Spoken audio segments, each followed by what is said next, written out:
Deux Chroniques, chapitre 12. Lorsque Roboam se fut affermi dans son royaume et qu'il eut acquis de la force, il abandonna la loi de l'Éternel, et tout Israël l'abandonna avec lui. La 5e année du règne de Roboam, Shishak, roi d'Égypte, monta contre Jérusalem, parce qu'ils avaient péché contre l'Éternel. Il avait 1200 chars et 60 000 cavaliers. Et il vint d'Égypte avec lui un peuple innombrable, des Libyens, des Sukkiens et des Éthiopiens. Il prit les villes fortes qui appartenaient à Juda et arriva jusqu'à Jérusalem.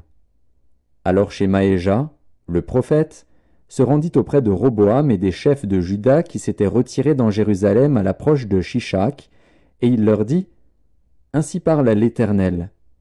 Vous m'avez abandonné. Je vous abandonne aussi, et je vous livre entre les mains de Shishak. » Les chefs d'Israël et le roi s'humilièrent et dirent : « L'Éternel est juste. » Et quand l'Éternel vit qu'il s'humiliait, la parole de l'Éternel fut ainsi adressée à Shemaéja. « Ils se sont humiliés. Je ne les détruirai pas. Je ne tarderai pas à les secourir, et ma colère ne se répandra pas sur Jérusalem par Shishak. Mais ils lui seront assujettis, et ils sauront ce que c'est que me servir ou servir les royaumes des autres pays. » Shishak, roi d'Égypte, monta contre Jérusalem. Il prit les trésors de la maison de l'Éternel et les trésors de la maison du roi. Il prit tout. Il prit les boucliers d'or que Salomon avait faits.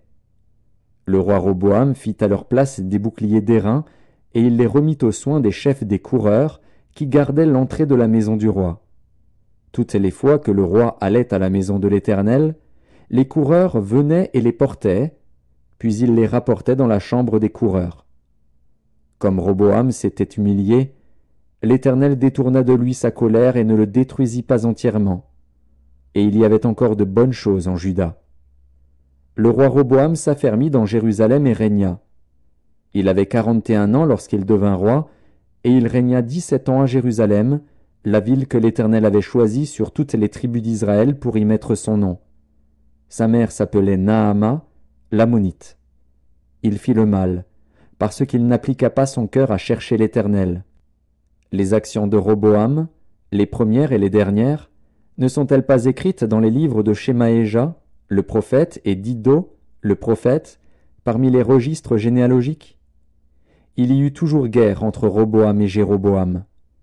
Roboam se coucha avec ses pères, et il fut enterré dans la ville de David. Et Abija, son fils, régna à sa place.